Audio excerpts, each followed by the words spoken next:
का होता है। जब भी किसी लड़की में फर्स्ट बार पीरियड आता है तो उसे हम लोग मेनार्चे के नाम से जानते हैं और 40 से 50 ईयर के बीच ये खुद ही बंद हो जाता है, जिसको मेनोपॉज के नाम से जानते हैं। एमसी जो होता है वो दो हार्मोन के कारण होता है जो हमारे एंटीरियर पिट्यूटरी ग्लैंड से सीक्रेट होता है, एक एफएसएच हार्मोन, दूसरा एलएच हार्मोन। एफएसएच हार्मोन का full name follicular stimulating hormone होता है जो कि फॉलिकल्स के मैच्योरेशन में हेल्प करता है, और एलएच हार्मोन जो है वो हमारे बॉडी में ओव्यूलेशन में हेल्प करता है। एमसी जो होते हैं वो 4 फेज में होते हैं। आइए बताते हैं हम एमसी के स्टेज के बारे में। यहाँ पे बताया जा रहा है स्टेज ऑफ मेंस्ट्रुअल साइकिल, यानी कि मेंस्ट्रुअल साइकिल जिसको कहते हैं, सबसे पहले ये समझते हैं।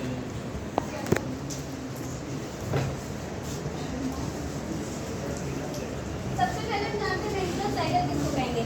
तो एक मासिक धर्म के प्रारंभ होने से दूसरे मासिक धर्म के प्रारंभ होने तक का जो बीच में पीरियड बनता है, बीच में जो अवधि होता है, उसको हम लोग मेंस्ट्रुएशन साइकिल कहते हैं, मासिक चक्र के नाम से जानते हैं। जिसमें 4 फेज आता है, यानी कि 4 फेज आता है, 4 स्टेज देखने को मिलता है। सबसे पहला स्टेज है फॉलिकुलर फेज। जैसे कि नाम से पता चल रहा है कि इस फेज में फॉलिक्यूल का मैच्योरेशन होगा, फॉलिक्यूल बढ़ेगा। तो इस फेज में क्या होता है कि प्राइमरी फॉलिक्यूल से लेके मैच्योर फॉलिकल्स, ग्राफेन फॉलिकल्स बनता है, और इसमें जब ये फॉलिक्यूल्स बनता है उसमें एफएसएच हार्मोन का रोल होता है, और ये जो फॉलिक्यूल्स होता है वो एस्ट्रोजन हार्मोन का सीक्रेट करता है जो कि हमारे यूट्रस के एंडोमेट्रियम लेयर को मोटा करता है।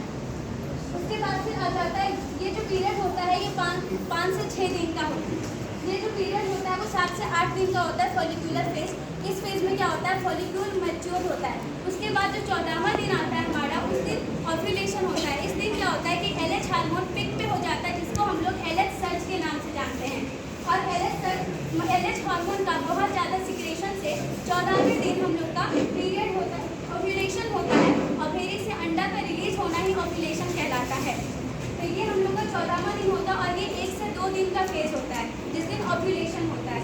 उसके बाद जब अगर अंडा रिलीज हो गया, उसके बाद का जो फेज होता है, अगर अंडा रिलीज होने के बाद अगर वो अंडा फर्टिलाइज हो गया तब मतलब बेबी इम्प्लांट हो जाएगा, जाइगोट बनने के बाद इम्प्लांटेशन हो जाएगा, वो मदर कंसीव कर सकती है। लेकिन अगर मतलब एक फर्टिलाइज नहीं हुआ, जाइगोट का फॉर्मेशन नहीं हुआ, तो वो मतलब वुमेन कंसीव नहीं कर सकती, जिसके और जो अंडा होता है वो टूट कर हमारे वेजाइनल ट्रैक्ट से बाहर आता है, जिसको हम मेंस्ट्रुएशन कहते हैं। तो अब तीसरा फेज हमारा आता है ल्यूटियल फेज, जिसको सेक्रेटरी फेज के नाम से भी जानते हैं। ल्यूटियल फेज में क्या होता है, ल्यूटियल फेज में जब जैसे अंडा रिलीज होता है उसके बाद जो उसमें बचा हुआ रहता है, जो मैच्योर फॉलिकल से निकलते हैं अंडा, तो कुछ वेस्ट मटेरियल बच जाता है, जिसको हम लोग कॉर्पस ल्यूटियम के नाम से जानते हैं। और ये जो कॉर्पस ल्यूटियम होता है वो प्रोजेस्टेरोन हार्मोन और कुछ मात्रा में, बहुत ही कम मात्रा में एस्ट्रोजन का भी सिक्रेशन करता है, बस ज़्यादा प्रोजेस्टेरोन का सिक्रेशन करता है, जो प्रेगनेंसी मेंटेन करने में हेल्प करता है, जो हमारा कॉर्पस ल्यूटियम करता है। लेकिन अगर फर्टिलाइज ही नहीं हुआ तो मतलब ये अपना काम बंद कर देता है और सिक्रेशन भी कम कर देता है, जिसके कारण कॉर्पस ल्यूटियम धीरे धीरे डिजनरेट होते रहता है, कारण ये डिजनरेट होता है, और उसके बाद फिर यूट्रस से होते हुए, सर्विक्स से होते हुए वेजाइनल मार्ग से बाहर निकलने लगता है। उसके बाद फिर पीरियड आता है, और ये सबसे लंबा फेज होता है ल्यूटियल फेज, क्योंकि इसमें प्रोजेस्टेरोन हार्मोन सिक्रेट होता है, और ताकि वो मतलब एंडोमेट्रियम के लेयर को थिक बना सके, ताकि प्रेगनेंसी मतलब अच्छा से मेंटेन कर सके, बेबी अगर कंसीव अच्छे से कर सके।